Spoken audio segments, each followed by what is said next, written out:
Welcome to मध्य मुकाबिल। मैं हूं रबिया खान और मेरे साथ मौजूद है रऊफ क्लासरा। सबसे पहले नजर डालते हैं कुछ अहम खबरों पर।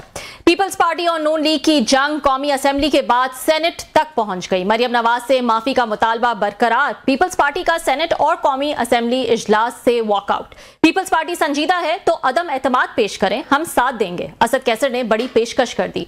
मरियम नवाज के सख्त बयानात के बाद पीपल्स पार्टी के वुज़रा के भी जवाबी लफ्जी हमले। सदर आसिफ जरदारी ने वजीर दाखिला मोहसिन नकवी को बुला लिया। आने वाले दिनों में नून लीग और पीपल्स पार्टी के दरमियान सियासी महाजराई किस हद तक जा सकती है, ताजा तरीन सूरत हाल पर बात करने के लिए हमारे साथ मौजूद होंगे सीनियर तज्जियाकार आमिर इलियास राना साहब।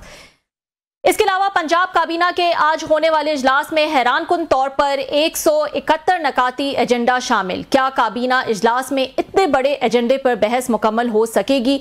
पुलिस के लिए टीयर गैस की खरीदारी, मियां नवाज शरीफ के नाम पर 4 नए इदारे, वीआईपी फ्लाइट के अरकान की तनख्वाहों में इजाफे और मराद बढ़ाने समेत फौज को सैलाब मुतासरा इलाकों की बहाली के लिए 100 अरब रुपए की मंजूरी काबीना एजेंडे में शामिल। एक्सक्लूसिव तफसीलात भी प्रोग्राम में शामिल करेंगे, लेकिन सबसे पहले हम बात कर लेते हैं इस वक्त जो PMLN और PPP के दरमियान सियासी महाजराई जो है वो जारी है, उस हवाले से बात करते हैं। हमारे साथ बात करने के लिए मौजूद हैं इस वक्त सीनियर सहाफी और तज्जियाकार आमिर इलियास राना साहब। अस्सलाम वालेकुम आमिर साहब, बहुत शुक्रिया ज्वाइन करने के लिए।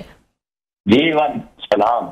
जी आमिर साहब, रोज जो है वो एक कोई नई बात सामने आ जाती है पीपल्स पार्टी और मुस्लिम लीग नून के दरमियान।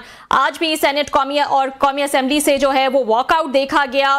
फिर हमने देखा कि सदर आसिफ अली जरदारी ने मोहसिन नकवी साहब को जो है वो तलब कर लिया है। क्या मामला किस तरफ जाता हुआ देख रहे हैं? एक्चुअली हम कोशिश करेंगे कि आमिर इलियास राना साहब से जो है वो दोबारा कांटेक्ट करें। हमारा कांटेक्ट जो है वो ब्रेक हो गया है और हम बात कर रहे हैं कि PPP और PMLN के दरमियान जो इस वक्त महाजराई जारी है, रोज एक कोई नई बात जो है वो देखी जाती है। क्लासरा साहब, क्या आखिर किस तरफ मामला जो है वो जाता हुआ देख रहे हैं? कहा तो ये जा रहा था कि ये सिर्फ लफ्जी गोलाबारी है, कोई सीरियसनेस नहीं है, लेकिन ऐसा ना हो इस लफ्जी गोलाबारी के पीछे फिर मामला कुछ सीरियस ही हो जाए।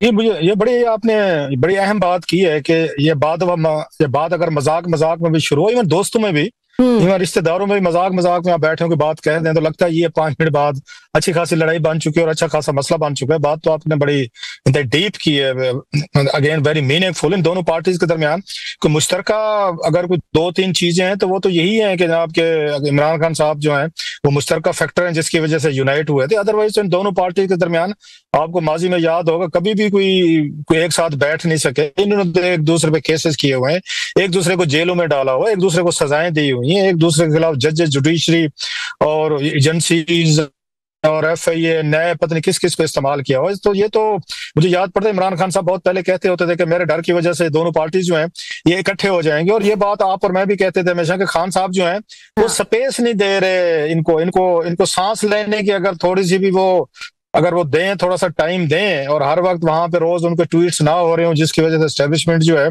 वो इन पे डिपेंड करने पे मजबूर है कि खान साहब का अपना अनप्रेडिक्टेबल एक स्टाइल है, मूड है, उनका मिजाज है अग्रेसिव, जिसकी वजह से वो नहीं बन पाए उनके एस्टेब्लिशमेंट के साथ, जब उनके मुज़ाकरात कामयाब नहीं हुए।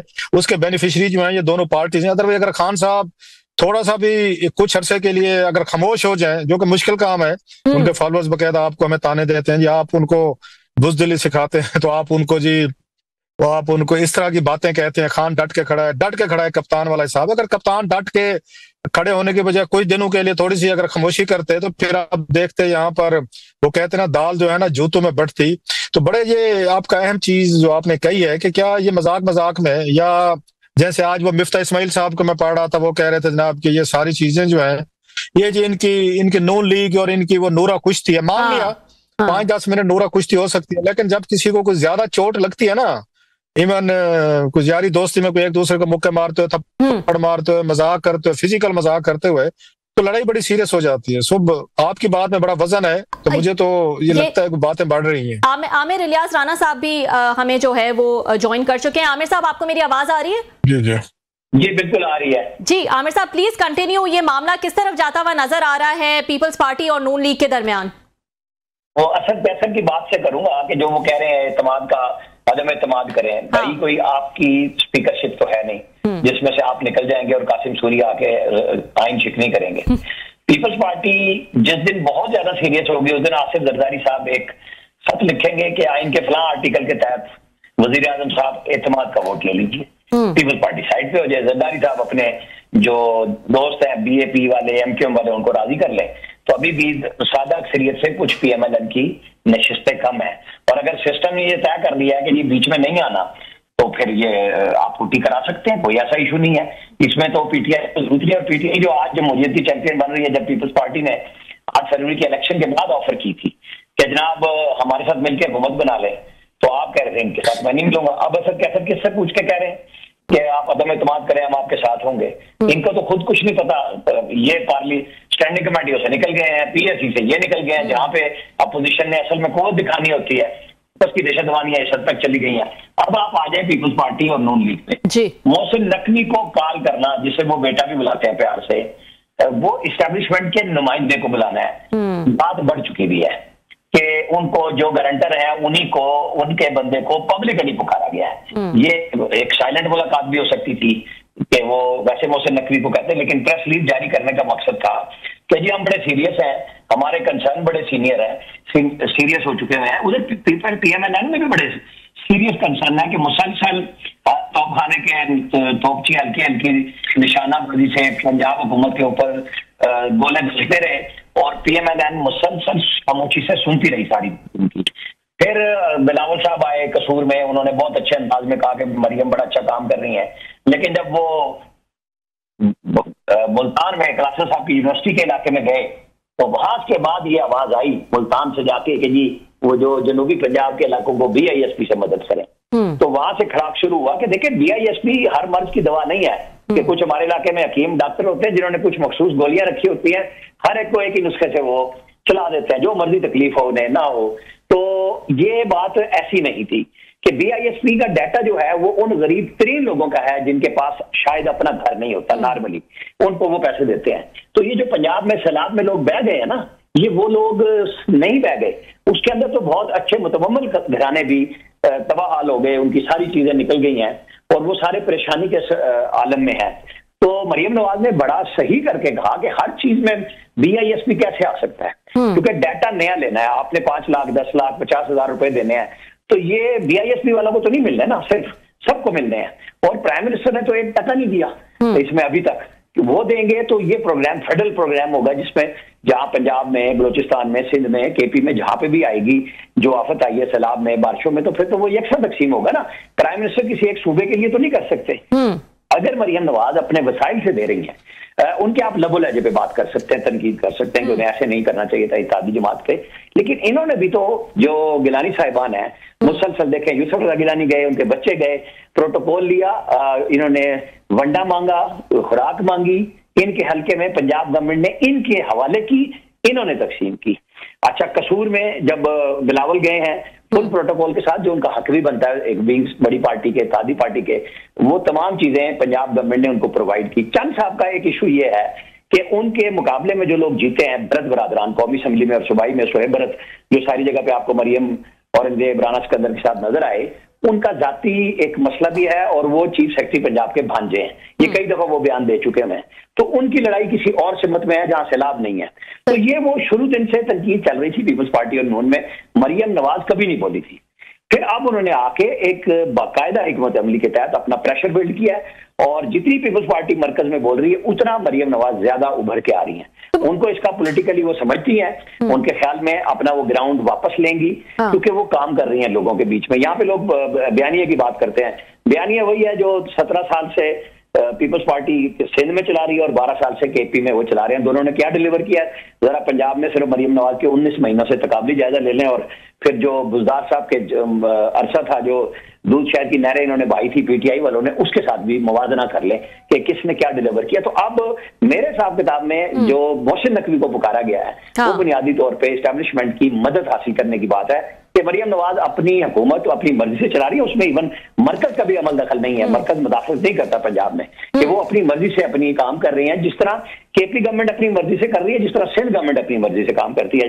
जब मुराद अली शाह आते हैं इस्लामाबाद और वो बड़ी भरपूर तैयारी से आते हैं, फेडरल ब्यूरोक्रेसी उसमें बड़ी तंग होती है उनके साथ, क्योंकि वो फिगर्स के साथ आते हैं, प्लान करके आते हैं, तैयारी करके आते हैं। वो बाकी सिंध के वज़रा की तरह सिर्फ प्रेस कॉन्फ्रेंस नहीं करते जब उन्होंने वफाकी हुकूमत से फंड लेने होते हैं, अपनी पूरी तैयारी करके आते हैं। इधर पंजाब में भी इन लोगों ने इसी तरह प्लान करके अपना काम किया कि जी सैलाब में अगर हमने लोगों की मदद करनी है तो हम नहीं मदद मांग रहे, हम अपने वसाइल से दे रहे हैं, तो इसमें तकलीफ और जो है ना नहीं होनी चाहिए। बहरहाल दोनों इत्तेहादी हैं, जरदारी साहब अब बीच में पब्लिकली पड़े हैं, तो इसका तो आमिर साहब आपको आवाज आ रही है मेरी? अच्छा, आई थिंक कॉल जो है वो डिस्कनेक्ट हो गई है। क्लासर साहब एक दफ़ा फिर जो है वो आमिर साहब की कॉल जो है वो डिस्कनेक्ट हो गई। हम कोशिश करेंगे कि वापस जो है वो कनेक्ट करें। बड़ी अहम बात उन्होंने एक पॉइंट उठाया है क्लासर साहब, इसको आप कैसा देख रहे हैं कि जरदारी साहब ने जो है वो मोहसिन नकवी साहब को जो है वो तलब कर लिया है, उनसे उनकी मीटिंग जारी है। आप भी उसी तरह देख रहे हैं इसको जिस तरह से आमिर इलियास राना साहब ने बताया? ये राणा साहब ने बड़ी अहम बात की है और राणा साहब के पास बड़ी अंदर की खबरें होती हैं और अंदर की स्टोरीज होती है। ये उन्होंने नया एंगल दिया है इसको पूरी, हम इस तरह नहीं देख रहे थे। To be fair, I stand corrected कि उन्होंने ठीक बात है। हम समझते थे कि जरदारी साहब के वो बड़े करीब हैं, नकवी साहब जो हैं वो जरदारी साहब के कैंप में, लेकिन जो राणा साहब बात कह रहे हैं वो एस्टेब्लिशमेंट के नुमाइंदे हैं बेसिकली। एस्टेब्लिशमेंट के कहने पे उनको वहां पे सेनेटर बनाया गया, वजीर दाखिला, चेयरमैन क्रिकेट बोर्ड, बला बला बला, तो लिहाजा वो उनको रिप्रेजेंट करते हैं। एक बात तो तय हो गई है कि वो जरदारी साहब से ज्यादा एस्टेब्लिशमेंट के नुमाइंदे हैं और and I agree with Rana साहब के नंबर एक। दूसरी बात जो मेरे लिए थोड़ी सी एक डिप्रेसिंग सी चीज है, जब इन्होंने चार्टर ऑफ डेमोक्रेसी साइन किया था 2006-07 में, I was also in London, कुछ अर्से बाद मैं भी लंदन में गया था और दोस्त भी थे वहां पे। दिन रात हमारे कानों में एक आवाज पड़ती थी, हम बदल गए हैं, हम चेंज हो गए, हमारी बात हो, बस हमने बड़े सबक सीख लिए, अब की दफा अब हमें नहीं देखेंगे, हमने बड़ी मारें खा ली, एक दूसरे के खिलाफ इस्तेमाल हो चुके, फौज ने हमें इस्तेमाल कर लिया, एजेंसियों ने हमें इस्तेमाल कर लिया, हम बड़े मासूम थे, बिल्कुल छोटे बेचारे चूचू थे, रोटी को चोची कहते थे, हमें पता नहीं चला।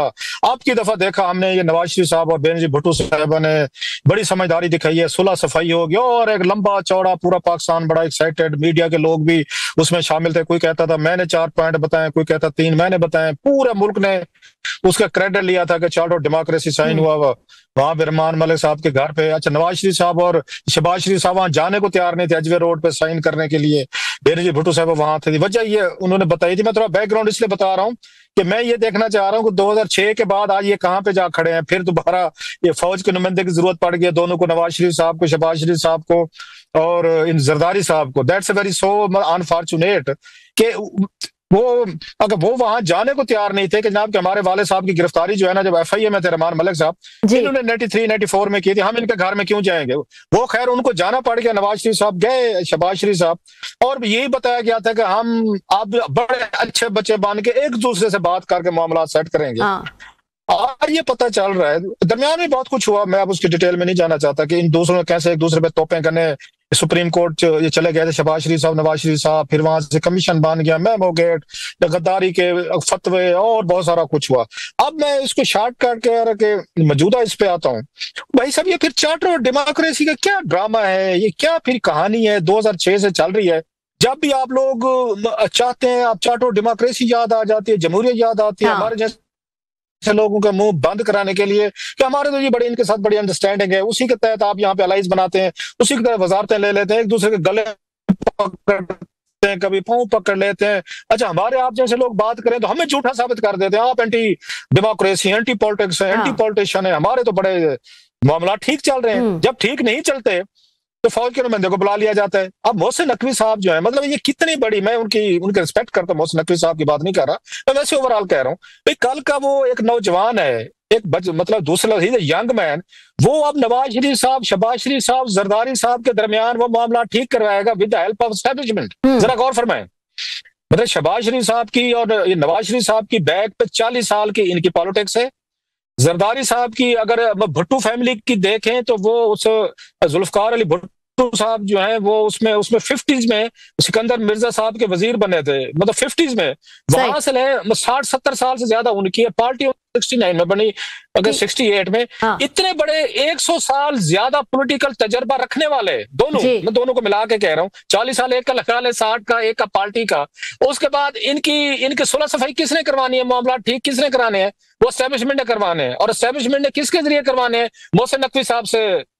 यार इसके बाद बंदा बात करे अब बस जरदारी साहब और ये नवाज शरीफ साहब को इस्तीफे दे देना चाहिए, मतलब पॉलिटिक्स है छोड़ देनी चाहिए इसके बाद। अगर मोहसिन नकवी साहब ने इनके बिठा के मामला ठीक करवाने हैं जरदारी साहब के और नवाज शरीफ साहब के, जिनके 100 साल का इनका सियासी बैकग्राउंड है दोनों का, तो फिर मेरा ख्याल है आज ये जरदारी साहब भी इस्तीफा दे दें पॉलिटिक्स से, नवाज शरीफ साहब भी दे दें, नकवी साहब इनकी सुलह करवानी है। सही, राणा साहब आई थिंक हमें ज्वाइन कर चुके हैं वापस। राणा साहब मेरी आवाज आ रही है आपको?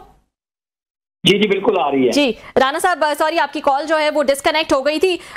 ये बताइएगा, आपने कहा जाहिर है मरियम नवाज साहिबा जो है पंजाब में तो वैसे ही जो है स्ट्रांग है, और पीपल्स पार्टी की क्या पोजीशन है, किस कदर वीक है, वो हम जानते हैं।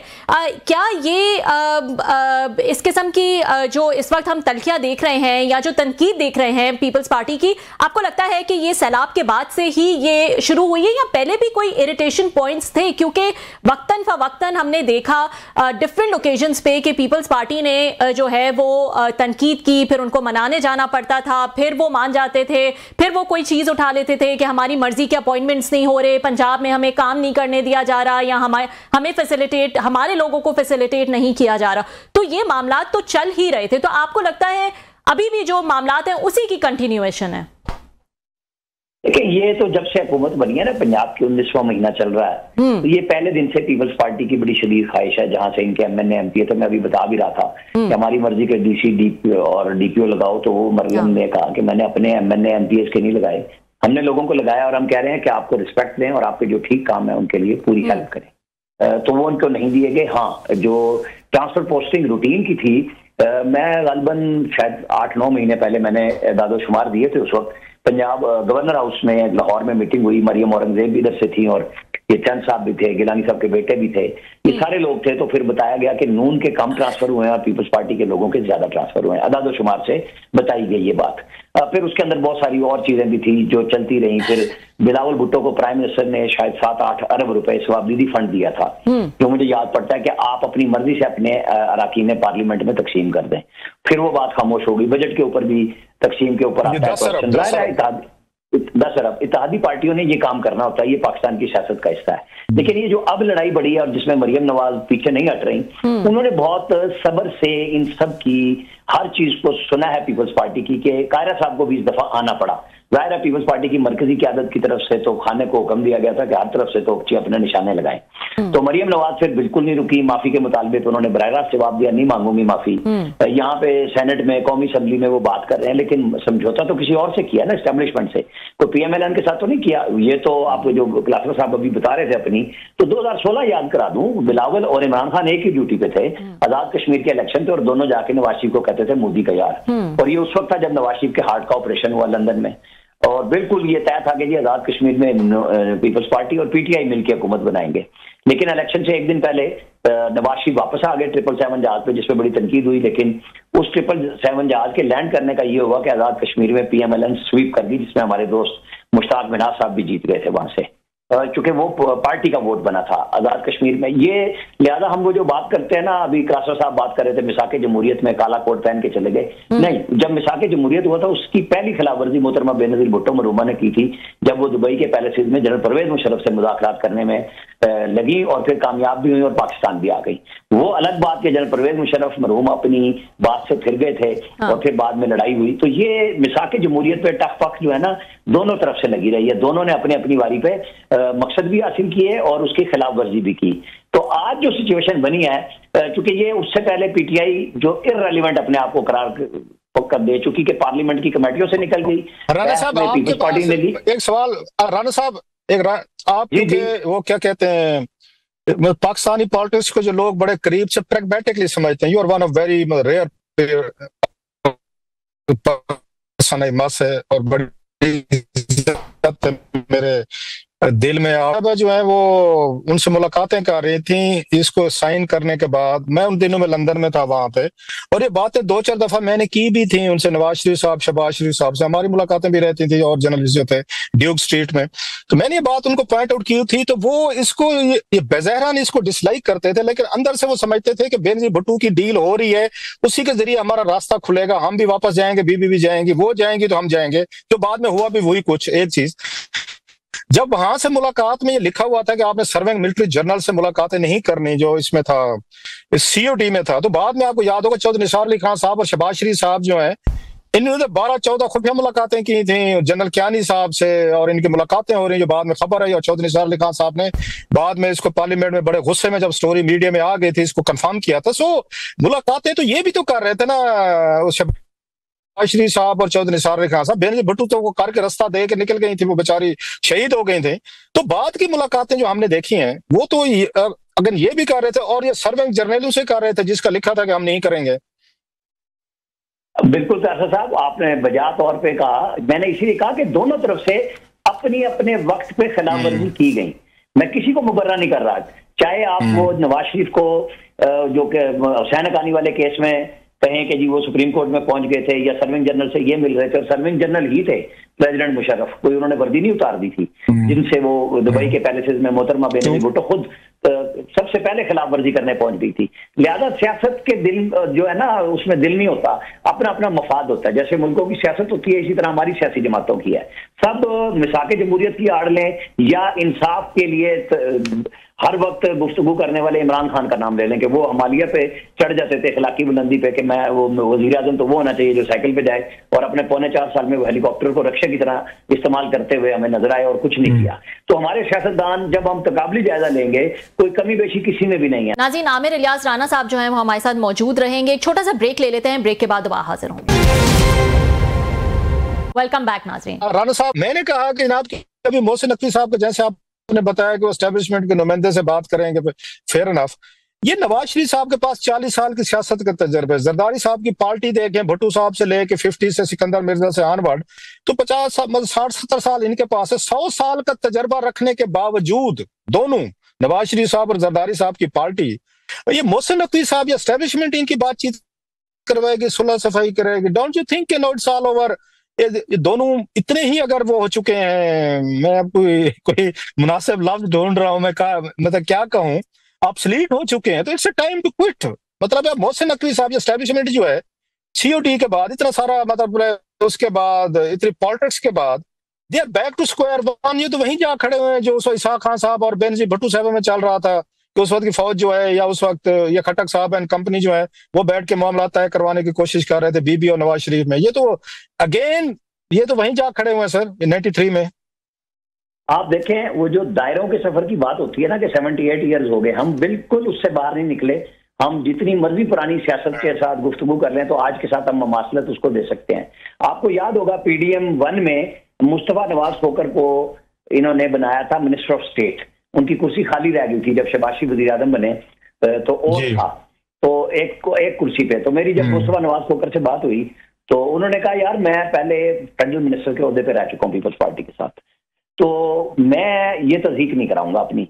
मतलब जैसे वो था ना कि हिना रबानी खर चले पार्टी के वो चेयरमैन है और उनके साथ वो MOS आ गई फॉरेन ऑफिस में कि वो उन्होंने कहा जी मुझे उससे नहीं है लेना देना, लेकिन मैंने अपनी से पॉलिटिक्स करनी है। तो जो सिंध के जितने लोग थे ढूंढ के इन्होंने वो पटेल साहब को कि किसको वफाकी वजीर बनाया था इन्होंने हेल्थ का, तो ये जो लोग हैं पीपल्स पार्टी को सिंध के अलावा कोई नजर ही नहीं आता, तो वो अपनी ओथ भी नहीं ली थी और फिर सेनेटरशिप से रिजाइन देके पीछे हट गए थे। तो ये तो जरदारी साहब ने पहले ही तय कर लिया था कि वो सिंध के अंदर सियासत करेंगे। सिंध के अंदर उनको सियासत में मुश्किल आ रही थी, पंजाब के लोग कुछ नाराज थे, और जो PDM बना था तो उसके अंदर ये तय किया गया था नवाज शरीफ के साथ कि जो हमारे विनिंग कैंडिडेट थे, जीत गए थे, और जो बिल्कुल बहुत करीब थे उनको पंजाब में उस वक्त जाहिर है PTI के लोग भी इसी बुनियाद पे टूटे थे, PMLN के टिकट बिकता था, तो पीपल्स पार्टी को नवाज शरीफ ने गारंटी दी थी कि मैं आपको टिकट पंजाब में दूंगा, आपके ऐसे लोगों को, आप चलें और हम PDM मिल के चलाते हैं। ये इन्होंने तय किया था। अब हालात दोनों के मुख्तलिफ हो गए। पंजाब में PTI आ गई, PTI सिंध के अंदर प्रेशर दे रही थी। जरदारी साहब की सियासत खास तौर पे सिंध में चली गई और वो सिंध को कमजोर नहीं करना चाहते। एक दो दफा ऐसा भी हुआ कि जब आपको याद होगा कि एक इत्तेहाद सिंध के अंदर पीर पगाड़ा साहब वाला बनाया गया था और ये तय हो गया था कि शायद पीपल्स पार्टी को बिल्कुल खत्म कर देंगे, लेकिन उस वक्त जनरल फैज साहब बीच में आए और पीपल्स पार्टी दोबारा आ गई और जो जीडीए बनाया गया था वो फारिग हो गया। बहुत सारे लोग उसमें शामिल भी कराए गए थे उसमें।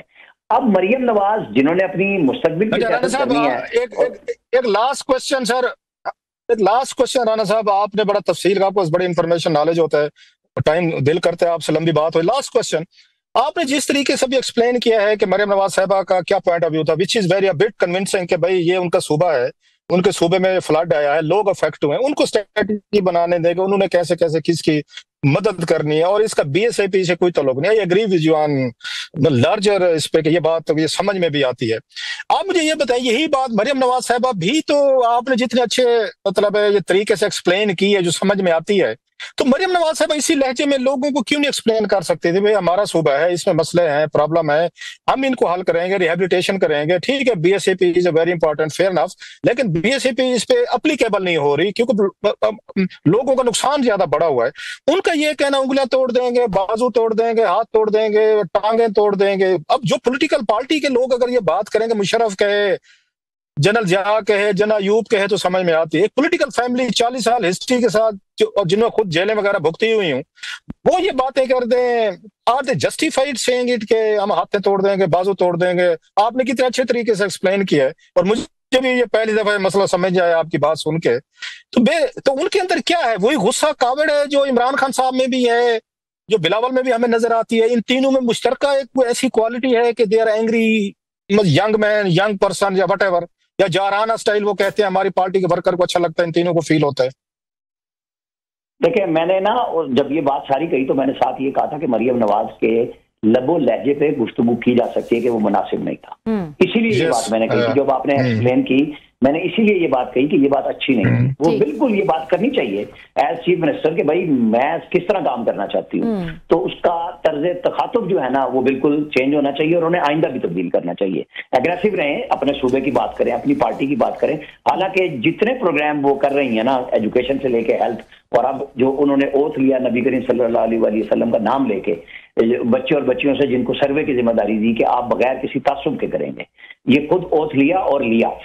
यही अच्छी बात है कि आप बगैर सियासी पार्टी के बिला तफरीक लोगों को अगर लैपटॉप दे रहे हैं, बच्चों को सब चीजों को खुराक दे रही हैं, जो चीज भी करा रहे हैं, और जो पंजाब में तजावजात के खिलाफ ऑपरेशन हुआ उसमें उन्होंने किसी पार्टी को नहीं छोड़ा, ना अपनी पार्टी को ना दूसरे को, तो एतराजात नहीं आए। बिल्कुल मरियम नवाज के लबुलहजे के ऊपर मुझे भी एतराज है कि उन्हें सोचना चाहिए और थोड़ा सा इसमें तब्दीली लाके बेहतर अंदाज में बात करें, और यही सियासी लीडर की सियासी। बहुत शुक्रिया राना साहब, थैंक यू बहुत बहुत शुक्रिया। आमिर इलियास राना साहब जो है वो हमारे साथ मौजूद थे, तफसीलन बता रहे थे कि इस वक्त पाकिस्तान पीपल्स पार्टी और नून लीग के दरमियान जो सियासी महाजराई चल रही है उसके पीछे क्या वजूहात हो सकती हैं और उसका फ्यूचर जो है वो क्या हो सकता है, किस तरह से जो है वो इसको हल किया जा सकता है। नाज़रीन एक ब्रेक शामिल कर लेते हैं, ब्रेक के बाद दोबारा हाजिर होंगे। वेलकम बैक नाज़रीन। पंजाब काबीना का इजलास हुआ और इसमें 171 निकाती एजेंडा जो है वो शामिल था। बात कर लेते हैं, क्लासा साहब से पूछते हैं इसकी तफसीलात, क्योंकि इसमें बहुत सारी चीज़ें जो हैं वो डिस्कस की गई, जैसे कि नवाज शरीफ के नाम पर 4 नए इदारे, पुलिस के लिए टियर गैस की खरीदारी और भी दूसरी जो है वो नकात इसमें शामिल थे। क्लासा साहब 171 नकाती एजेंडा आज शामिल था पंजाब काबीना के इजलास में। ये बिल्कुल, ये हमारी बिट एक एक्सक्लूसिव स्टोरी कह सकते हैं। ये तो ठीक है, हमें नजर आता है कि मरियम साहबा या उनकी टीम ये कोशिश कर रहे हैं कि नजर आना चाहिए दूसरे सूबों को या मीडिया को या आवाम को कि हम यहाँ पे काम कर रहे हैं, दिन रात काम में लगे हुए हैं। फेयर इनफ, काम को नजर भी आता है, नाक दिन तनकीद भी करते रहते हैं, हम भी पॉइंट आउट करते रहते हैं बहुत सारी चीजें। बट आई वाज वंडरिंग, मैं भी बड़े अरसे से यहाँ पे कुछ 27 साल से इस्लामाबाद में मैं रिपोर्टिंग कर रहा हूँ, इतना बड़ा एजेंडा मैंने जिंदगी में नहीं देखा। मतलब ह्यूमनली पॉसिबल नहीं है। 171 आपने एजेंडे आइटम्स रखे हैं मुख्तलिफ वजारतों के, और उसमें मतलब और फिर उनके पास कितना टाइम हो सकता है, एक एक एजेंडे को आपने कितना टाइम देना, डिस्कशन करने, कुछ लॉज हैं, कुछ मंजूरियां देनी है, कुछ डिबेट्स करनी है, किसी ने कोई बैठ के सेक्रेटरी ने आपको थोड़ा सा ब्रीफ करना है, उस पर कोई क्वेश्चंस होने, किसी ने कोई कानून बताना है, किसी ने कोई आपको बात बतानी है थोड़ी। कम से कम अगर एक एजेंडे पे मिनिमम मैं कहता हूँ आप 5 मिनट भी लगाएं, 5 मिनट एवरेज लगाएं, जरा जरब दें कितने घंटे बनते हैं। आप जरा 170 को 5 के साथ आप जरब दे दें, कर दी सर जी, कर दी। कहने का मतलब ये है। कितने बनते हैं ये सही है, यही ना 171। हाँ 171 जो है वो एजेंडा है, अगर 5 मिनट भी दें तो 855 मिनट जो है वो बनते हैं। कहने मतलब ये है अच्छा, अब इसमें आपके पास कितना टाइम होता है, आपने सलाह पे आपने लेनी, सलाह पे नुकसान हुए उसकी ब्रीफिंग लेनी थी, आपने बैठना था। अच्छा मिलिट्री के लिए इन्हें फौज के लिए 100 अरब रुपए की इन्होंने अप्रूवल देनी थी, 100 बिलियन जो है ना फौज को देना है रिहेबिलिटेशन के लिए, सिक्योरिटी वगैरह के लिए और दीगर इंफ्रास्ट्रक्चर के लिए आर्मी को दिए जा रहे हैं 100 बिलियन रुपीज। ऐसे अपने ही इनके जो वीआईपी फ्लाइट चलाते हैं, इनके जहाज या इनके हेलीकॉप्टर हैं, उनकी तनख्वाहें बढ़ानी थी।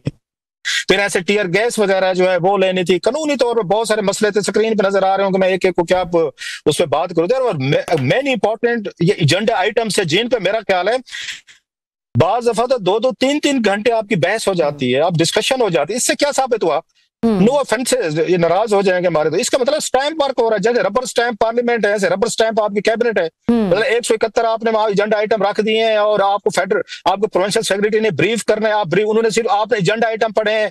अब यस सर या अप्रूव करते करते 171 को आपको फिर भी मेरा ख्याल है 2-4 घंटे तो चाहिए आपको। कोई डिस्कशन नहीं है, सिर्फ इनका एजेंडा कोई डिस्कशन नहीं होगी। मैं ये मतलब आई कैन अस्यूम इट, हालांकि इस पे पंजाब हुकूमत यकीनी तौर पर इसको रिबाट करेगी, क्लैरिफाई करेगी, नहीं जी बड़ी डिबेट हुई, नहीं जी बड़ी डिस्कशन हुई।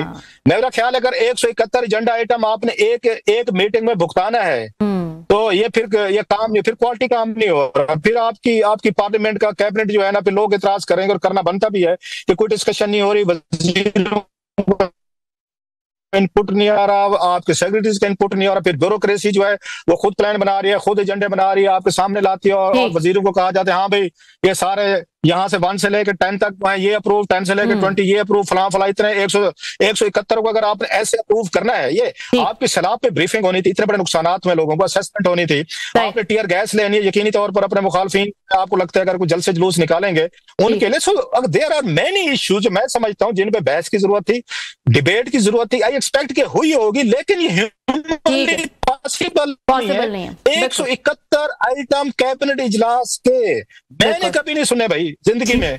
अगर मरियम साहबा ये काम कर रही हैं तो फिर तो जनाब इनके पास कोई सुपर, वो क्या कहते हैं, सुपर कोई वो है, कोई इंटेलिजेंस है कि सुपर कंप्यूटर लगा हुआ है कोई कैबिनेट के इसको प्रोसेस करने में, या कोई आर्टिफिशियल इंटेलिजेंस की कोई मदद ली जा रही है। वो इनको बताते हैं कि ये एजेंडा आइटम्स हैं, इनमें ये चीजें, इसका ये फैसला करें, ये करें। जैसे आजकल मेडिसिन का नहीं होता, गूगल कर लें, एआई से पूछ लें, या वो गौर जो है ये गौर क्या कहते हैं उसको, उससे पूछ लें। अगर इस तरह का काम कैबिनेट में हो रहा है तो फिर तो मेरा ख्याल डिजिटल ये एडवांसमेंट है, फिर तो इनके कैबिनेट को इनको मुबारकबाद देनी चाहिए कि जनाब 171 का एजेंडा उन्होंने 2-3 घंटे में भुगता लिया। हैट्स ऑफ टू देम, ये ह्यूमनली पॉसिबल नहीं था, बहरहाल के जरिए किया है तो पता नहीं, अदरवाइज आई डोंट नो। बहुत बहुत शुक्रिया क्लासरा साहब, बहुत बहुत शुक्रिया। नाज़रीन आज के लिए इतना ही, कल आपसे फिर मुलाकात हो।